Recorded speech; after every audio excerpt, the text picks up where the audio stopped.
لا حول ولا قوة إلا بالله العلي العظيم. حسبنا الله ونعم الوكيل، نعم المولى ونعم النصير. أعوذ بالله السميع العليم من الشيطان اللعين الرجيم. بسم الله الرحمن الرحيم. الحمد لله الذي لم يتخذ صاحبة ولا ولدا ولم يكن له شريك في الملك ولم يكن له ولي من الذل وكبره تكبيرا.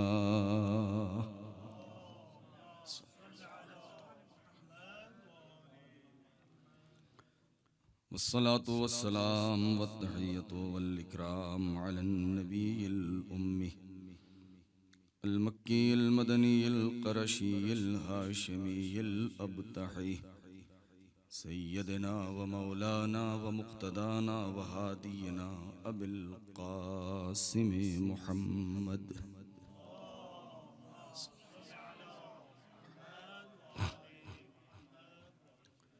وعلى أهل بيته الطيبين الطاهرين المعصومين المظلومين الذين أذهب الله عنهم الرجس وطهرهم تطهيرا.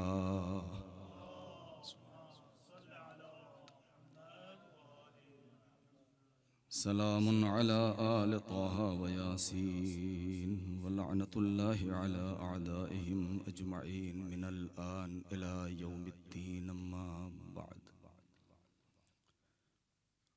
فقد قالت قرة عين الرسول فاطمة البطول: أيها الناس اعلموا أني فاطمة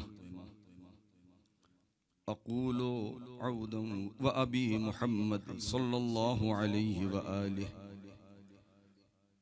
أقول عودا وبدأه ولا أقول ما أقول غلطه ولا أفعل ما أفعل الشططه.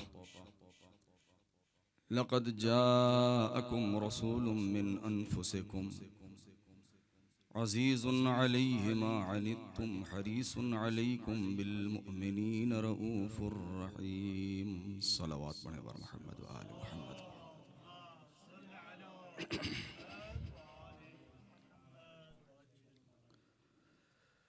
ایام عزائے فاطمیہ،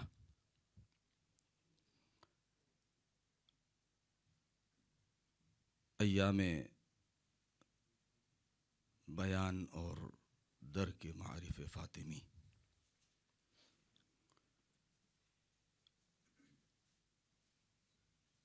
ایک ایسی ذات، ایک ایسی ہستی کہ جس کا قصیدہ اور جس کی منقبت اس کے خالق نے پڑھی ہے. سراسر قرآن مناقب زہرا ہے، فضائل فاطمہ ہے. انسان اپنے وجود کو اگر منور کرنا چاہتا ہے، اپنی زبان کو پاک کرنا چاہتا ہے، تو ذکر مرکز تطہیر کرے. وہ صدیقہ طاہرہ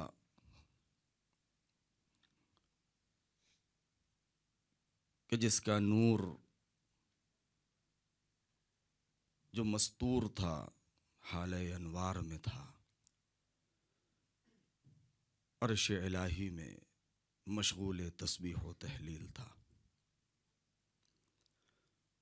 وہ جس کو پیکر بشری میں پروردگار عالم نے زمین پر بھیجا تو ہمارے اوپر احسان کیا. وہ ایک ایسی ذات، وہ ایک ایسی ہستی کہ جو آئینہ تمام نمائے جلال و جمال کبریائی بن جائے. غور کریں اگر تو جس کے نام اور جس کے اسامی 9 نام ہیں پروردگار عالم کے نزدیک، ان عند اللہ لفاطمہ عند اللہ 9 اسماء، کہ خدا کے نزدیک ان کے 9 نام ہیں۔ کسی بھی ذات کی معرفی کے لیے، کسی بھی شخصیت کی طرف اشارہ کرنے کے لیے، مشار الیہ کے لیے ایک نام کافی ہوتا ہے۔ بہت سے بہت 2 نام، ایک اصلی نام اور ایک نام مستعار یا عرفیت۔ احترام کو مد نظر رکھیں تو کنیت، اور زیادہ احترام ملحوظ خاطر ہو تو لقب، اس سے زیادہ کچھ نہیں۔ ہم نے اپنے بچے کا نام رکھ دیا، عرب کا دستور بھی ہے کہ جب تک صاحب اولاد نہیں ہوتے، جب تک شادی نہیں ہوتی، تب تک اس کے اصلی نام سے پکارا جاتا ہے۔ وہاں کا کلچر ہے، وہاں کا تمدن ہے، وہاں کا دستور ہے عرب کا۔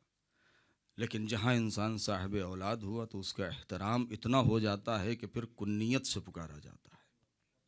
یعنی اگر کوئی نام لے لے تو بے ادبی اور بے احترامی میں اس کو شمار کیا جاتا ہے کہ اس شخص نے اس کا نام کیسے لے لیا جبکہ یہ صاحب اولاد ہے، یہ محترم ہے۔ صدیقہ طاہرہ کی ذات وہ ہے کہ جس کے نام سے پہلے اس کی کنیت ہماری نگاہوں کے سامنے گزر رہی ہے۔ یعنی عجیب مقام ہے۔ ایک نام اشارے کے لیے کافی ہوتا ہے۔ اس ایک نام کو اس لیے رکھا جاتا ہے تاکہ اگر ہم اس کو آواز دینا چاہیں، اس کے بارے میں بیان کرنا چاہیں تو وہ ایک وسیلہ ہو، ایک سبب ہو کہ جس کے ذریعے سے اس کروڑوں کی بھیڑ میں اس انسان کی طرف ہم اشارہ کر سکیں، اس کو متوجہ کر سکیں، اس کے بارے میں کچھ بیان کر سکیں۔ یا یوں کہا جائے کہ ہمارے معاشرے میں یا دنیا کا دستور یہ ہے کہ ایک نام رکھ دیا جاتا ہے، وہ بھی تبرک کے طور پر ہم کسی اچھے نام کا انتخاب کرتے ہیں تاکہ نام کا اثر اس ذات کے اندر آ جائے۔ مگر فاطمہ اس ذات کا نام ہے، یا یوں کہیں کہ اہل بیت اور بالاخص فاطمہ اس ذات کا نام ہے کہ جو نام سے اثر نہیں لیتی ہیں، ناموں میں اثر چھوڑ دیتی ہیں۔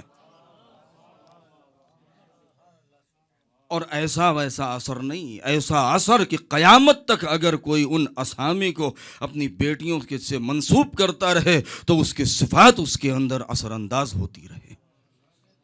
یہ وہ ذات ہے کہ جو مؤثر بن کے آئی ہے، مؤثر بن کے نہیں آئی۔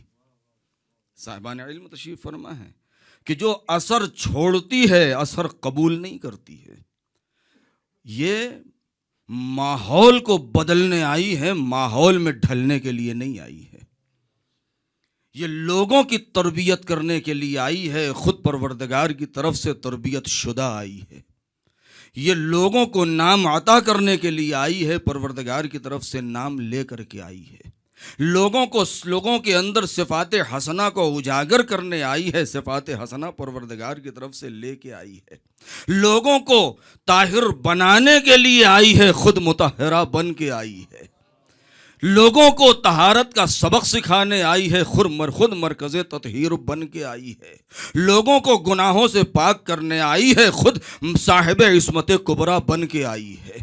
یعنی ایک نام لوگوں کے لیے کافی ہوتے ہیں تاکہ اس کی شخصیت کو بیان کیا جا سکے۔ ہمیں نہیں معلوم اس کے پیچھے راز کیا ہے، نہیں، یہ تو زبان ہمارے الفاظ کی تنگ دامنی ہے، یہ تو ہماری مجبوری ہے جو ہم کہہ دیتے ہیں کہ اس کے اندر کیا راز ہے۔ فاطمہ تو خود سراسر راز ہیں، فاطمہ تو خود سر الاسرار ہیں، حجت الجبار ہیں، وہ عصمت کبریٰ کی منزل کے اوپر فائز ہیں۔ ایک ایسا راز جس کے اوپر سے نہ کبھی پردہ ہٹا ہے نہ ہٹے گا۔ وہ در مکنون ہے، وہ نور مستور بین السطور ہیں، وہ قرآن کی آیتوں میں چھپے ہوئے اور اس مضمر نور کا نام ہے کہ جو اہل مفسر، اہل تفسیر جنہوں نے گھٹنے ٹیک دیے ہیں مگر ان کے سامنے وہ راز ابھی تک کھل نہیں سکا ہے۔ وہ فاطمہ جو سر اور اسرار شب قدر بن جائے، وہ فاطمہ جو حقیقت لیلۃ القدر کہلائے، کہ جس کے سلسلے میں جعفر ابن محمد کیا فرماتے ہیں؟ من عرف فاطمہ حق معرفتها فقد ادرک لیلۃ القدر۔ اللہ اکبر. کہ جس نے فاطمہ کو پہچان لیا ویسے کہ جو ان کے پہچاننے کا حق ہے، ان کو پہچاننے کا حق ہے، حق معرفتها فقد ادرک لیلۃ القدر، اس نے لیلۃ القدر شب قدر کو درک کر لیا. لفظوں پر غور فرمائیں، آئندہ مجالس میں انشاءاللہ اس کے اوپر گفتگو کریں گے.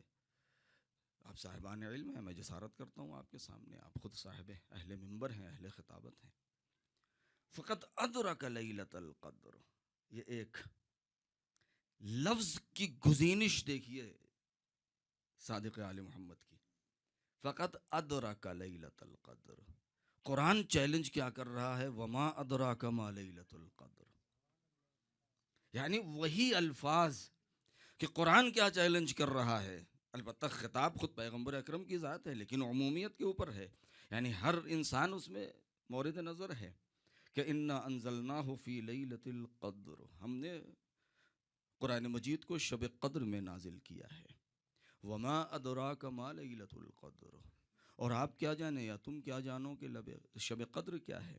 یعنی وما ادراک ما لیلۃ القدر. ادھر جعفر ابن محمد علیہ السلام کیا فرماتے ہیں کہ من عرف فاطمہ حق معرفتها فقد ادرک لیلۃ القدر.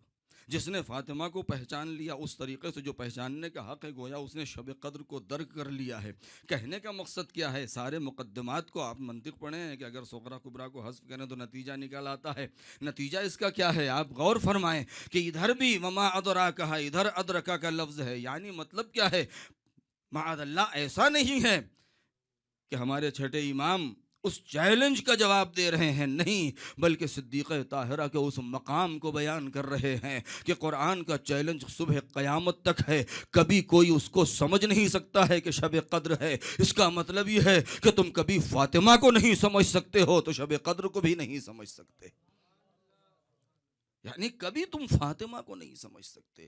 کیسا جیسا پہچاننے کا حق ہے، جیسی معرفت ہونی چاہیے ویسی معرفت. ورنہ کون نہیں جانتا ہے کہ وہ بنت محمد ہیں؟ کون نہیں جانتا کہ وہ زوجہ حیدر ہیں؟ کون نہیں جانتا کہ وہ مادر شبیر و شبر ہیں؟ کون نہیں جانتا کہ وہ خاتون جنت ہیں؟ کون نہیں جانتا کہ وہ سیدہ نساء العالمین ہیں؟ کون نہیں جانتا کہ وہ حجت الہی ہیں؟ کون نہیں جانتا کہ وہ ولی خدا ہیں؟ کون نہیں جانتا کہ وہ صاحب عصمت کبریٰ ہیں؟ کون نہیں جانتا کہ وہ مرکز تطہیر ہیں؟ کون نہیں جانتا کہ وہ مخدومہ کائنات ہیں؟ کون نہیں جانتا کہ وہ مخدومہ ملائک ہیں؟ سب جانتے ہیں، مگر یہ تعریف نہیں ہوئی. یہ حق معرفت نہیں ہے. حق معرفت وہ پروردگار عالم جو سمجھانا چاہتا ہے، جو بتانا چاہتا ہے.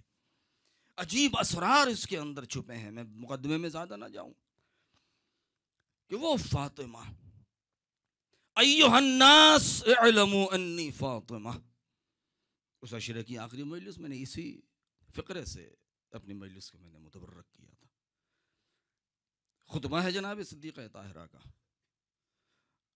جس میں آپ نے کیا فرمایا؟ حمد و ثناء پروردگار کے بعد، اپنے باپ ختم مرتبت کے اوپر درود و سلام کے بعد، بیان احکام کے بعد، مومنین کی ہدایت اور ارشادت کے بعد، ایھا الناس اعلموا انی فاطمہ، اے لوگو جان لو.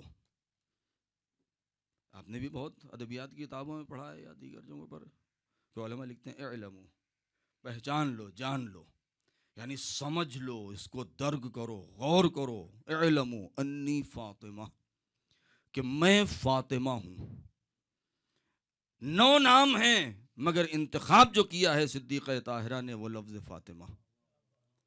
یہ نہیں کہا کہ انی زہرا، انی عذرا، انی بطول، انی راضیہ، انی مرضیہ، انی محدثہ، انی مبارکہ. نہیں، انی فاطمہ، کہ میں فاطمہ ہوں. غور فرمائیں، میں فاطمہ ہوں. کیوں؟ اس لیے کہ لوگوں کے ذہنوں میں ابھی تازہ لوگوں کے ذہنوں میں باپ کی وہ روایت اور وہ حدیث موجود ہے، اور نبی کی وہ آواز ابھی بھی لوگوں کے کانوں میں گونج رہی ہے، جس میں نبی نے یہ فرمایا تھا فاطمہ بضعۃ منی، کہ فاطمہ میرا حصہ ہے، میرا ٹکڑا ہے، میرا جز ہے. مجھے ان تفصیلات میں نہیں جانا ہے، آپ خود بہتر جانتے ہیں، صاحب نظر ہیں، کہ فاطمہ میرا حصہ ہے، جزو رسالت ہے، جزو نبوت ہے، جزو منصب الہی ہے. صاحب عصمت ہے، من اغضبہا اغضبنی، من آذاہا آذانی، کہ جس نے اسے اذیت پہنچائی اس نے مجھے اذیت پہنچائی، جس نے اسے غضبناک کیا اس نے مجھے غضبناک کیا ہے۔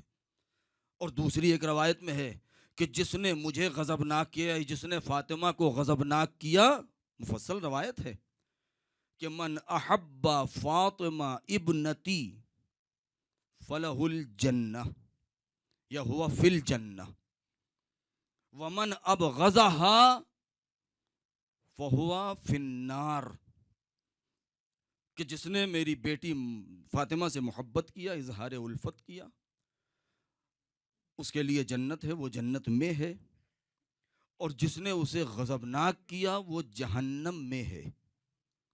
دیکھیں یہ وہ مقدمات کی گفتگو ہے، وہ چیزیں ہیں کہ جو ہم اور آپ بڑی آسانی سے اس کو سمجھ سکتے ہیں، اور بحث کی کوئی گنجائش نہیں بچتی ہے۔ بہت سنبھل کے گفتگو کرنا پڑتا ہے، بحث کی کوئی گنجائش نہیں بچتی ہے کہ جہاں پر وہ صریح روایات موجود ہیں، اور سند کے اعتبار سے بھی، اور فریقین نے جس کو نقل کیا ہے، جس کی دلالت بھی معتبر ہے، اور دلالت جس کی تام ہے اور مکمل اعتبار سے وہ دلالت کر رہی ہے اپنے مقصود کے اوپر، اس کا مطلب کیا ہے کہ جس نے بھی فاطمہ کو غضبناک کیا وہ جہنمی ہے۔ اب جب یہ بات بالکل واضح ہے تو اب آخر میں ہم جا کے دیکھیں کہ فاطمہ کس سے غضبناک ہیں، فاطمہ کو تکلیف کس نے پہنچائی ہے، فاطمہ کو اذیت کس نے پہنچائی ہے۔ جس نے بھی فاطمہ کو اذیت پہنچائی ہے، جس سے بھی فاطمہ غضبناک ہیں اور ناراض ہیں، اس کا جہنمی ہونا جب طے ہو چکا ہے تو جو انسان جہنمی ہے پھر اس کو ہم صاحب ایمان اور صاحب اسلام کیسے کہہ سکتے ہیں؟ پھر اس کو ہم صاحب اسلام کہیں، صاحب ایمان کہیں، شمع رسالت کا پروانہ کہیں، صاحب منصب الہی کہیں، اس کو خلیفۃ الرسول کہیں، اس کو جانشین پیغمبر کہیں، اس کو کچھ بھی کہیں، یہ ممکن نہیں ہے۔ اس لیے کہ فاطمہ اس سے ناراض ہیں، فاطمہ اس سے غضبناک ہیں، اور غضب الہی، غضب فاطمہ اور رضایت فاطمہ کیا ہے؟ دیکھیں اگر سارے فواصل کو ہم حذف کریں تو ایک جملہ کہتے ہیں کہ فاطمہ کی خوشی کیا ہے اور فاطمہ کی ناراضگی کیا ہے۔ علی اور فاطمہ یہ دونوں الگ الگ نہیں ہیں۔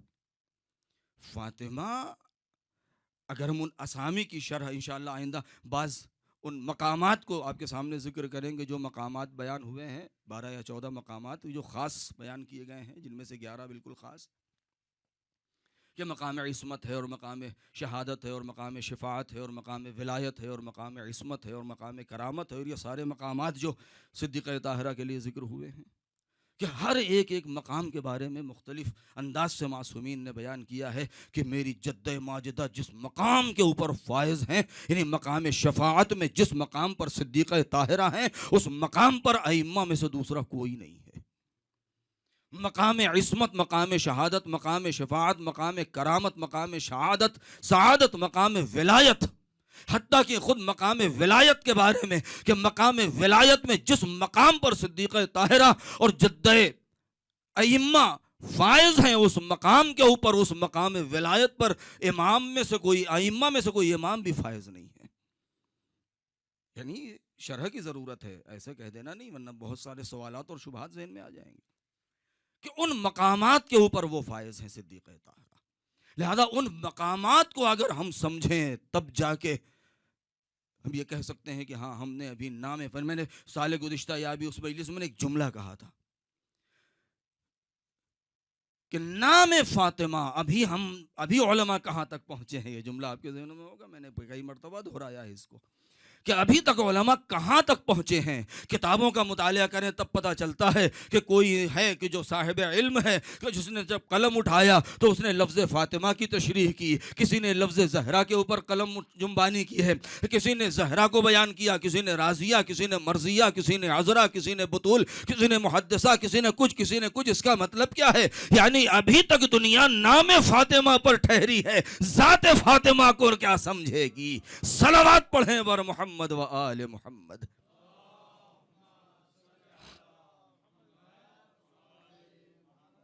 ابھی شرح اسمی مکمل نہیں ہوئی ہے، شرح ذات تو ناممکن ہے، اس لیے کہ ابھی تک ہم سے ہی سمجھ نہیں پائے کہ فاطمہ کے کتنے صلوات پڑھیں پر محمد و آل محمد.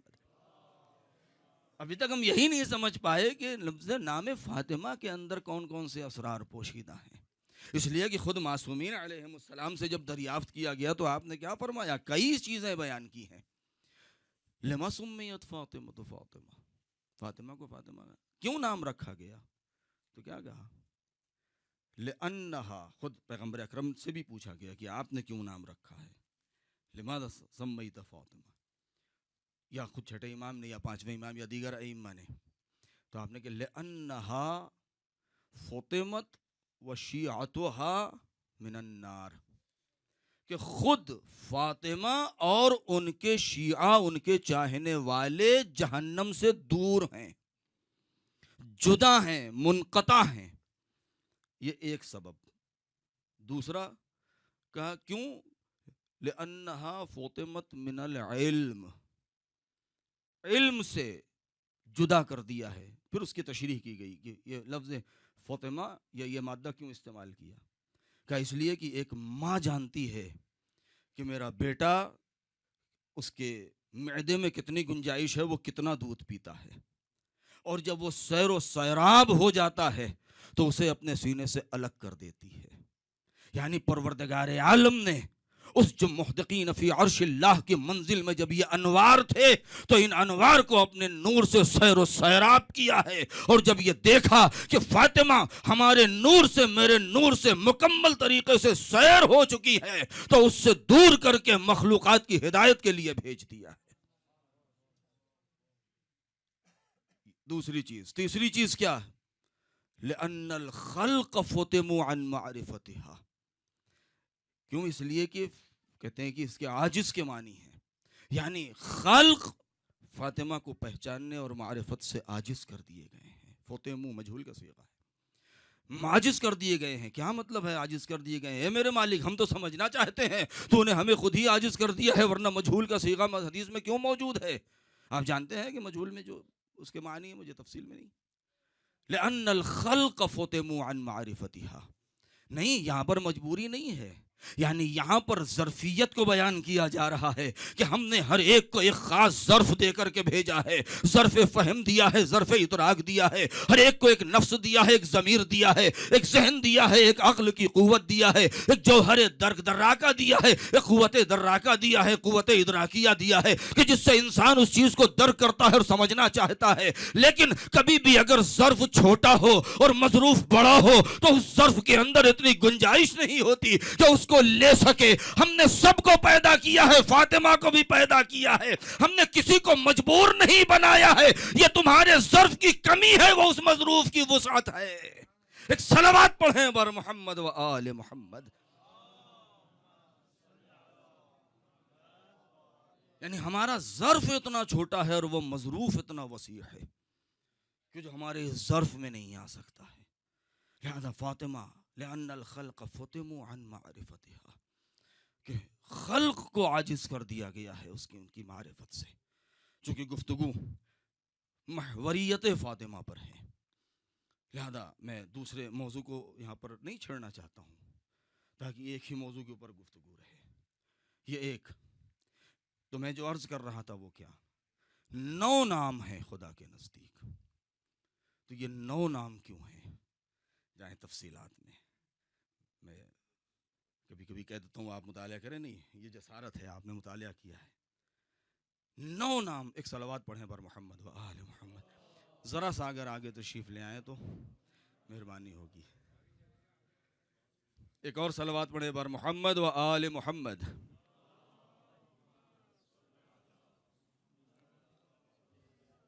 عظمت صدیق دو عالم سلام اللہ علیہ بآواز بلند صلوات.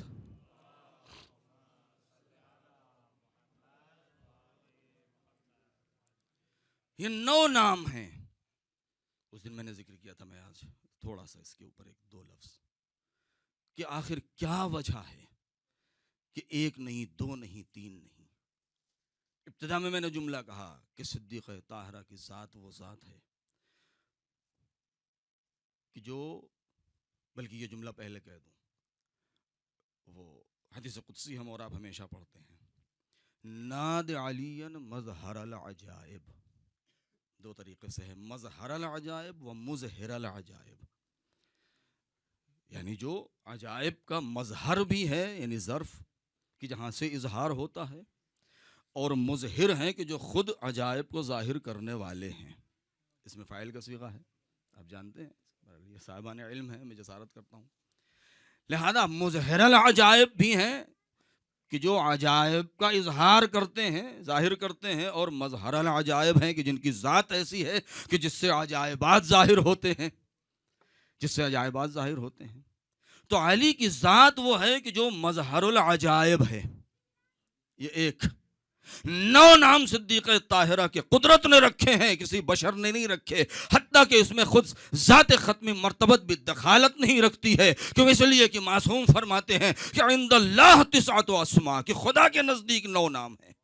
پروردگار کے کتنے نام ہیں؟ اگر پروردگار کے اسماء کا جائزہ لیں اور غور کریں تو پروردگار عالم کے کتنے نام ہیں؟ ایک نام ہے، نہیں میں وضاحت کرنا چاہتا ہوں، ایک نام ہے کہ جو لفظ جلالہ، بس اصل ایک نام ہے، اللہ جل جلالہ و جل شانہ وعز شانہ، ایک نام ہے۔ باقی جو نام ہیں وہ کیا ہیں؟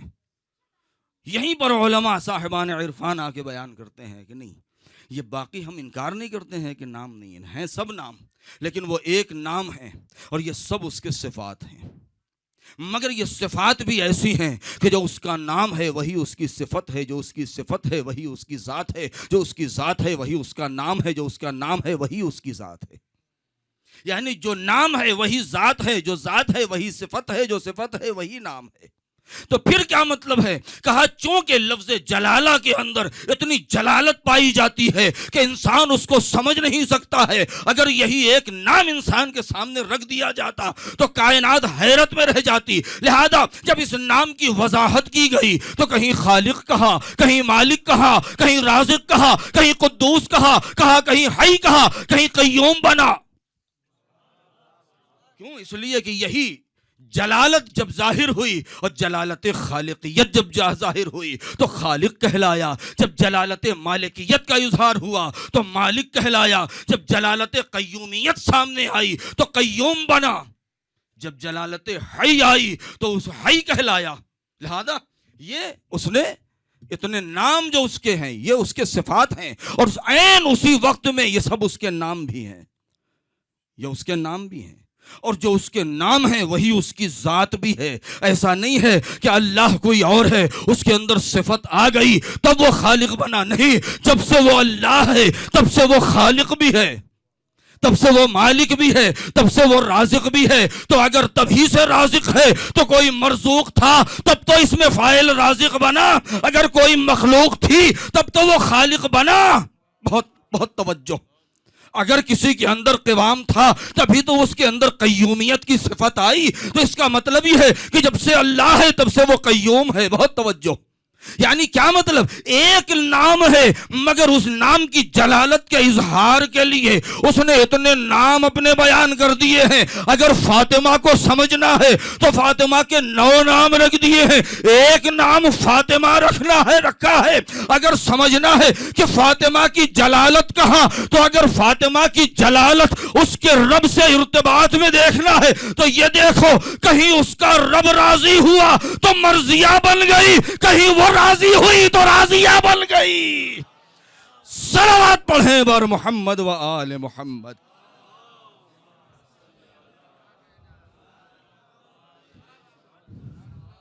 کہیں اس کا نور اس کے وجود میں آیا تو عذرا کہلائی، کہیں مصلی عبادت پر اس کا نور آسمان والوں کے لیے ساطع ہوا تو زہرا کہلائی، کہیں ملک نے اس سے بات کی تو محدثہ کہلائی، کہیں اس نے اپنے شکم میں حسن حسین سے نہیں اپنی ماں سے بات کی تو محدثہ کہلائی، کہیں اس کے دروازے پر فرشتوں کی قطار لگی اور روٹیاں لے کے برکت کے لیے گئے تو مبارکہ بن گئی۔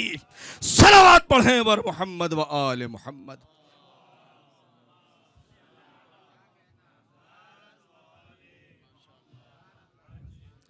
9 نام،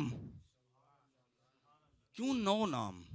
کیا ایک نام کافی نہیں تھا؟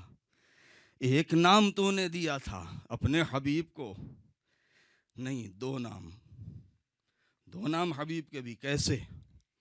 عجیب منزل ہے۔ استاد محترم جناب جعفر سماعی صاحب اپنی کتاب میں نقل کرتے ہیں اس چیز کو کہ جب پیغمبر ختم مرتبت دنیا میں تشریف لے آئے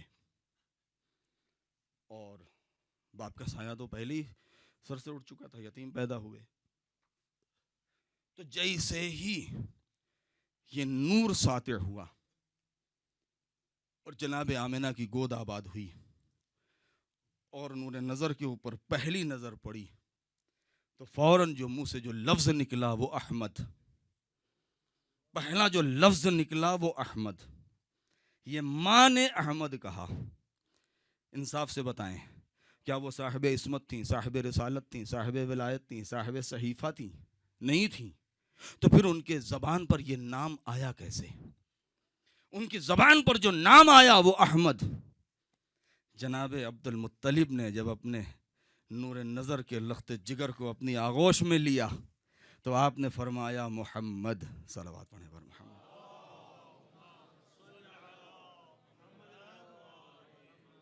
ماں نے کہا احمد، دادا نے آغوش میں لیا تو کہا محمد۔ آخر میں روایات آ کے معصومین کی پڑھی ہے، خود پیغمبر سے یا دیگر ائمہ سے، الذی سمع فی السماء باحمد وفی الارضین بابی القاسم المصطفى محمد، کہ جس کا نام آسمانوں کے اوپر احمد ہے، جس کا نام زمین پر محمد ہے۔ اس کا مطلب یہ ہے کہ ماں کی نگاہیں پہلے لوح محفوظ کو دیکھ رہی تھی، یا یوں کہے کہ قدرت کو اتنا پسند آیا کہ ماں نے کہا احمد تو خدا نے کہا آسمان پر اس کا نام محمد، اور آسمان پر احمد، اور عبد المطلب نے زمین پر قدم رکھ کر کے آغوش میں لیا تو خدا نے کہا آج سے میری طرف سے زمین پر اس کا نام محمد۔ یہ دو نام۔ لیکن جب فاطمہ کی باری آئی، جب فاطمہ کی باری آئی تو اب مجھے نہیں کچھ کہنا ہے، نبی خود فرماتے ہیں فاطمہ تو ہے ام ابیہا، کہ فاطمہ کا مقام تو وہ ہے کہ جو اپنے باپ کی ماں ہے۔ تو اب جب مقام یہ عطا کیا ہے، نہیں جملہ شروع میں جو میں نے شروع کی تھی کیا کہا تھا کہ علی مظہر العجائب، صدیقہ طاہرہ کی ذات کہ جس کے اندر صفات جلال و جمال و کمال کبریائی کا اظہار ہوتا ہے، اس کا نام ہے فاطمہ۔ تو جب یہ اظہار ہوتا ہے تو اب پروردگار عالم کی جتنے بھی صفات ہیں ان صفات کا اظہار ہونا چاہیے، تو ان صفات کے اظہار کے لیے پروردگار عالم نے اپنے جو نو نام صدیقہ طاہرہ کے رکھے۔ خدا کا ایک نام ہے لیکن اس کے بعد علماء کہتے ہیں کہ 100 نام یعنی 99 نام کو آپ تقسیم کریں تو 11 ناموں پر تقسیم ہو جاتے ہیں، اور وہی 11 وہ انوار ہیں جو سیدہ کے وجود سے باہر جنم لے رہے ہیں۔ اس کا مطلب یہ ہے کہ پروردگار عالم نے اپنے تمام صفات، اپنے تمام نام، اپنی تمام جلالت، اپنی تمام کرامت، اپنے تمام صفات کو نچوڑ کے جس وجود میں رکھ دیا ہے اسی وجود کا نام فاطمہ ہے۔ صلوات پڑھیں بر محمد و آل محمد۔ لہذا غور کرنے کا مقام ہے، یہ ہے وہ مقام۔ بس میں گریز کروں ذرا سا، وقت زیادہ نہ ہو جائے۔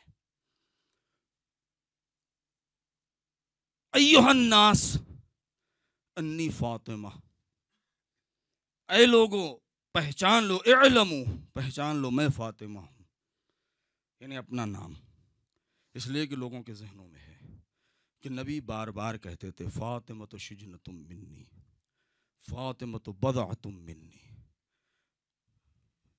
یہ نام لوگوں کے ذہن میں ہے۔ ایک وہ ابی محمد،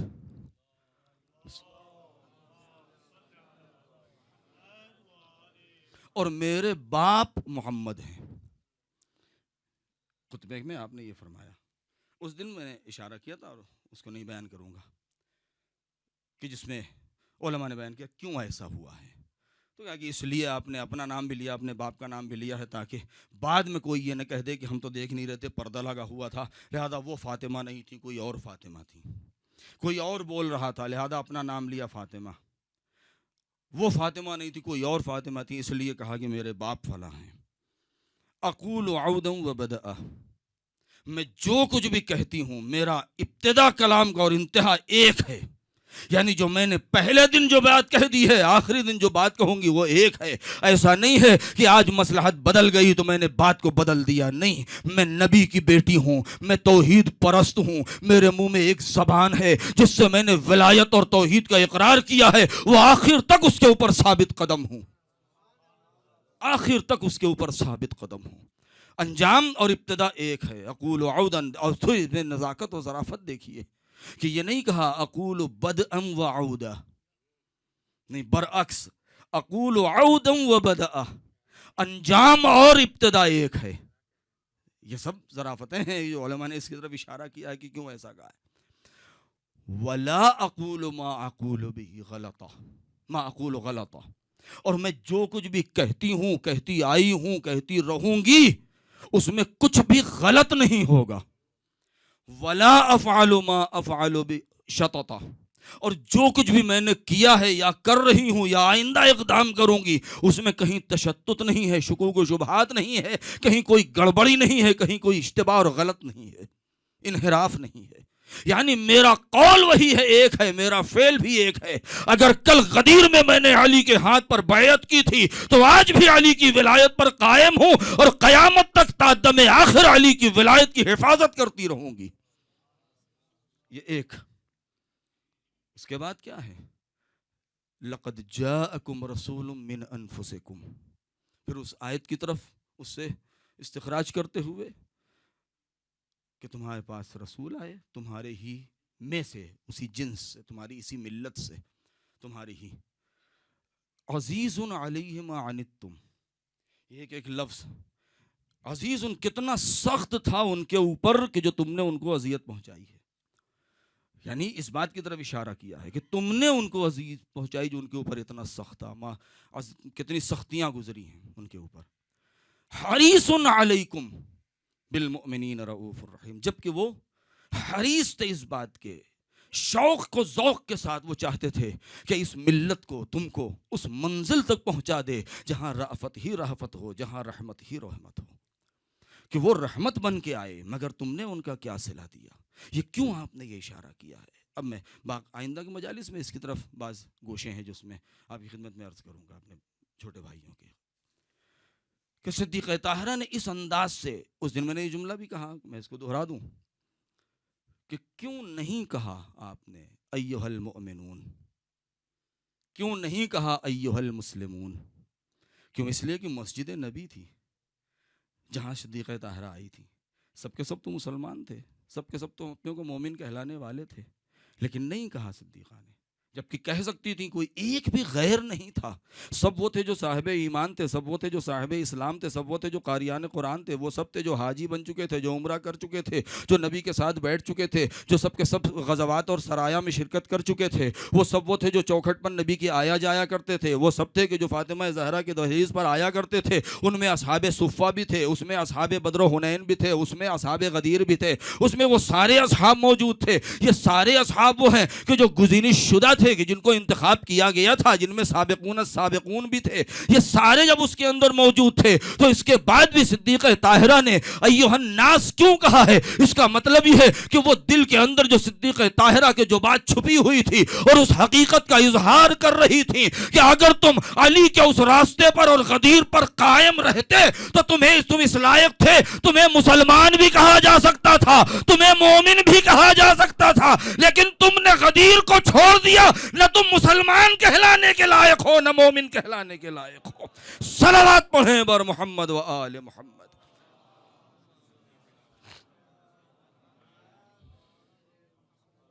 غور کرنے کا مقام ہے یہ۔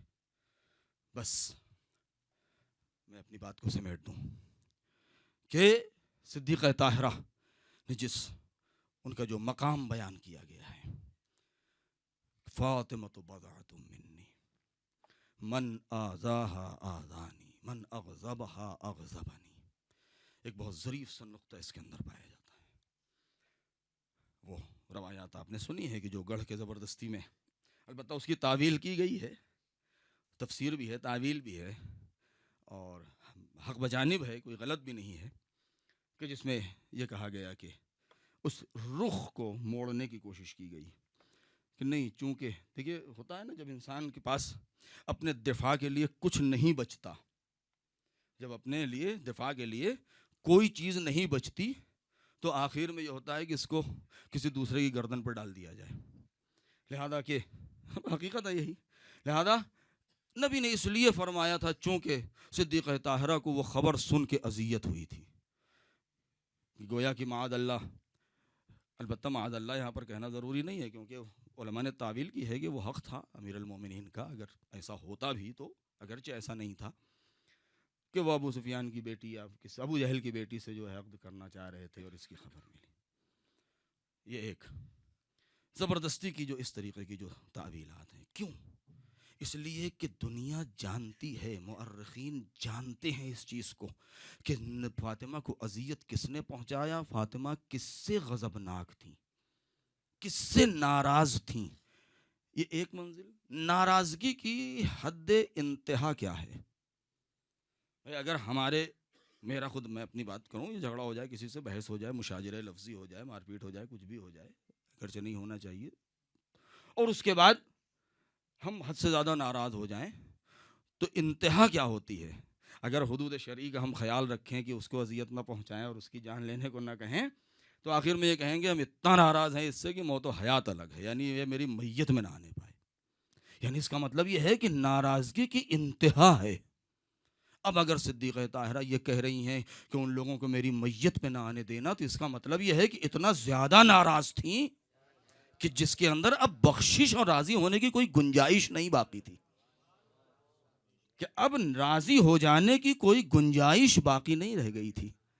کیوں؟ اس لیے کہ اگر تھوڑا سا ناراض ہوتی تو مولا علی سے کہہ دیتی کہ نہیں، میں ان سے ناراض ہوں، میں ان سے غصہ ہوں، اور وہ لوگ آتے اور معافی مانگتے اور یہ کرتے اور وہ کرتے اور خاموش رہتی، اور پھر اسی طریقے سے نبی نے جیسے ابتدا میں فرمایا تھا کہ سکوت ہا اقرار ہا، ویسے ہی صدیقہ طاہرہ کا سکوت ان کا اقرار مان لیا جاتا اور کہہ دیا جاتا کہ وہ چونکہ کہہ نہیں سکی ہیں لہذا خاموش تھی اس معافی کے سامنے، لہذا وہ اس کا مطلب یہ ہے کہ وہ راضی ہو گئی تھی. نہیں، آپ نے یہ بات ہی ختم کر دی ہے کہ ان کو میری میت میں نہ آنے دینا، کہ وہ کہیں ایسا نہ ہو کہ میرے جنازے پر آ کے معافی مانگنے لگیں. یعنی ناراضگی کی انتہا ہے. جب ناراضگی کی انتہا ہے تو پھر اس کا مطلب یہ ہے کہ خدا ان لوگوں سے ناراض ہے. تو جب خدا ناراض ہے تو پھر اب ان کو ہم مسلمان کیسے کہیں؟ لہذا یہ بات بالکل حقیقت ہے. بس یہ مقام ہے. آئندہ بعض مقامات کو میں ذکر کروں گا کہ اس مقام کے اوپر فائز وہ صدیقہ طاہرہ کہ جو عرش مکین تھی، کہ جہاں ملک کا واسطہ بھی قدرت کو درکار نہ ہوا، ملک کا واسطہ بھی قدرت کو درکار نہ ہوا. اے میرے حبیب آئیے عرش کی بلندی پر، اے میرے حبیب آئیے تاکہ آپ کو وہ چیز عطا کی جا سکے کہ جو میں نے وعدہ کیا تھا. ایک جملہ کہوں، نبی معراج پہ تشریف لے گئے، بس میں صاحب سے نزدیک ہو رہا ہوں. ایک ایسی آیت ہے جو آپ ہمیشہ سنتے اور پڑھتے آئے ہیں کہ جس کی تفسیر کئی انداز سے کی جاتی ہے، اور وہ کیا ہے کہ جب نبی اس مقام میں قاب قوسین اور ادنا پر پہنچے ہیں، فتدلی فکان قاب قوسین، یعنی دنوت کی حد انتہا، آخری منزل، قربت کی وہ آخری منزل. مقامات صدیقہ طاہرہ میں سے ایک مقام قربت بھی ہے کہ جو انشاءاللہ ذکر کریں گے، کہ وہ حد انتہا پہ جب پہنچے ہیں جو قاب قوسین اور ادنا کی منزل ہے. اور ادنا اس میں تفضیل ہے کہ جہاں اتنا قریب قدرت سے، اس جلوہ الہی سے، کہ جو وہ حجاب نور ہے، اور اس حجاب نور میں وہ محجبہ ہے، اور اس کے پیچھے پھر ایک حجاب ہے، اور اس حجاب کے پیچھے پھر وہ عالم ہستی اور عالم رضایت الہی اور وہ سارے مراحل. تو جب وہاں نبی پہنچے ہیں تب ایک آیت آ رہی ہے، وَأَوْحَى إِلَىٰ رَبِّهِ إِلَىٰ عَبْدِهِ مَا أَوْحَىٰ، یہ وحی ہو رہی ہے۔ تو اب تک تو سارا قرآن وحی کے ذریعے سے، جبرائیل کے ذریعے سے بصورت وحی پیغمبر پر نازل ہو رہا ہے۔ جب نازل ہو رہا ہے تو اس کو بھی یعنی کیا مطلب ہے، وہ کون سی وحی ہے کہ جہاں پر ایک ملک اور سید الملائکہ جبریل بھی واسطہ نہیں بن رہے ہیں، بلکہ جب قاب قوسین اور ادنیٰ کی منزل ہو رہی ہے اور عبد و معبود کے درمیان کے سارے فاصلے ختم ہو رہے ہیں، تب ایک وحی ہے جو عطا کی جا رہی ہے۔ اسی وحی کا نام ہے وحی عصمت فاطمہ۔ وہی وحی ہے فاطمہ کہ جس کے بعد پھر کوئی منزل باقی نہیں رہ جاتی ہے، وہ مقام اور پھر زمین کے اوپر وہ مقام۔ بس عزادارو، ہم اور آپ رونے کے لیے ہیں۔ آئیے اس ذات کو پرسا دیں کہ جو اپنی جدہ کے غم میں صبح و شام روتا ہے۔ کربلا کا اتنا بڑا واقعہ ہوا، ائمہ مسموم کیے گئے، خود ہمارے ولی نعمت کے باپ سامر ربع مسموم کیے گئے، لیکن ایک آواز، بلکہ یوں کہیں دو آواز، ایک آواز حل من ناصر ینصرنا، اس کی بھی تفسیر میں بیان ہوا ہے، اور ایک آواز کہ جو ایک نحیف سی آواز، دبی ہوئی آواز، شعلوں کے درمیان اور دھوئیں میں گھٹی ہوئی آواز تھی، میرے لال مہدی،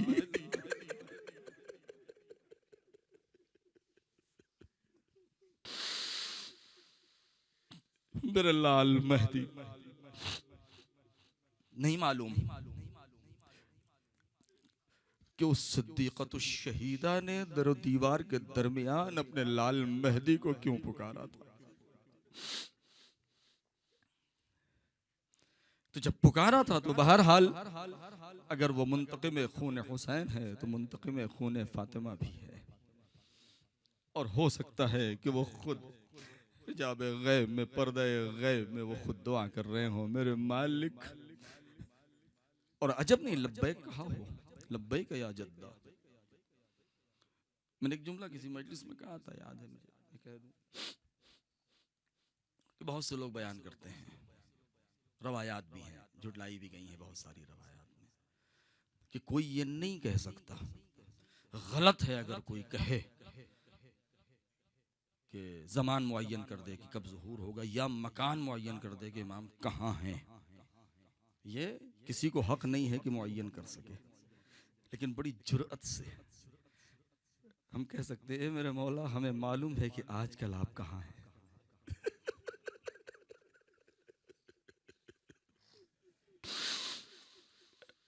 عجب نہیں ٹوٹی ہوئی مزار کے اوپر یا وہ قبر گمشدہ مدینے کے کسی اندھیری جگہ پر بیٹھے، یا جدہ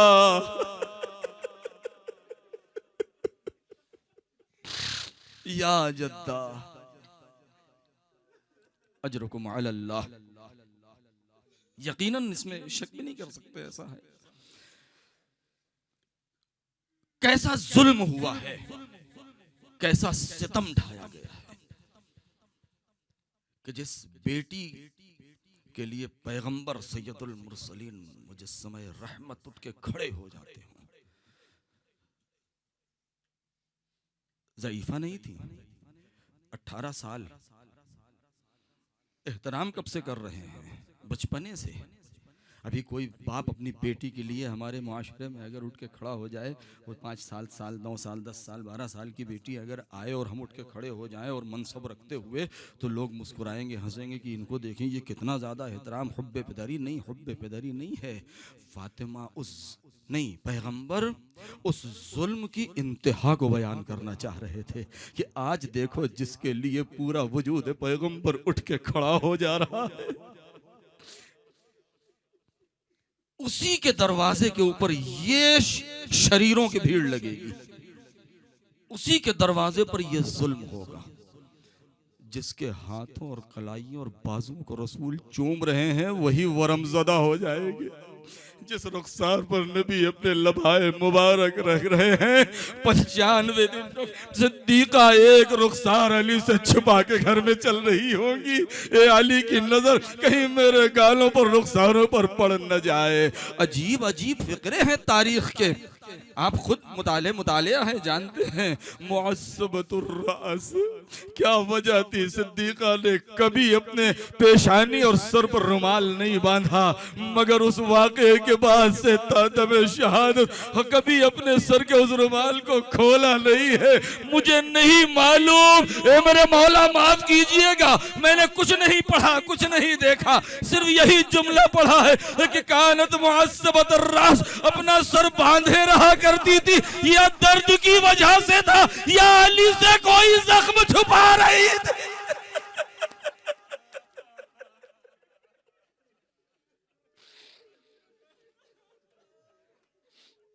وہ درد تھا یا علی سے کوئی زخم تھا جو چھپا رہی تھی؟ اس لیے کہ میخ در کا زخم لباس کے نیچے تھا، پسلیوں کی شکستگی لباس کے نیچے تھی، مگر یہ معصبۃ الراس کیوں ہے؟ باقیت العین، ہر وقت آنکھوں سے آنسو جاری رہا کرتے تھے، ہر وقت۔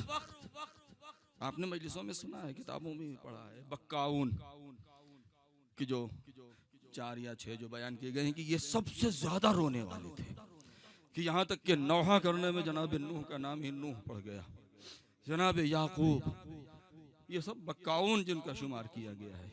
کتنے سال روئے یہ؟ کوئی 200 سال، کوئی 800 سال، کوئی 900 سال، کوئی 75 سال، کوئی 70 سال روئے۔ کہاں تک روئے کہ وَبْيَضَّتْ عَيْنَاهُ وَهُوَ كَظِيمٌ، کہ ان کی آنکھیں سفید ہو گئیں۔ سال اور ماہ اور اتنے 100 سال کا ذکر نہیں ہے، 90-95 دن تک صدیقہ روئی ہیں۔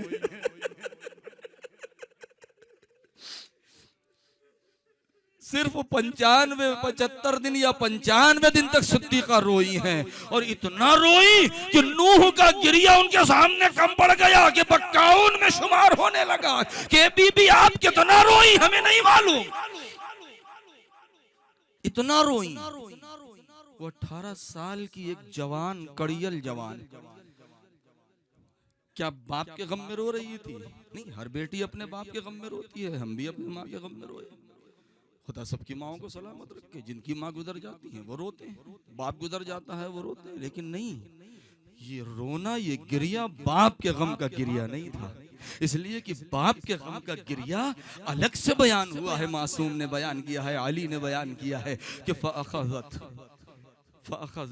يَدَ الحسن والحسین وجاءت الى قبر ابیہا وجلست، اپنے بچوں کا ہاتھ پکڑتی تھی مع ابو الحسن علی کے ساتھ، اور دونوں شہزادوں کا ہاتھ پکڑے پکڑے، مجھے نہیں معلوم کہ شہزادی اپنا ہاتھ پکڑاتی تھی یا شہزادوں کا ہاتھ، اور آتی تھی اور بیٹھ جاتی ہیں اپنے باپ کی قبر پر۔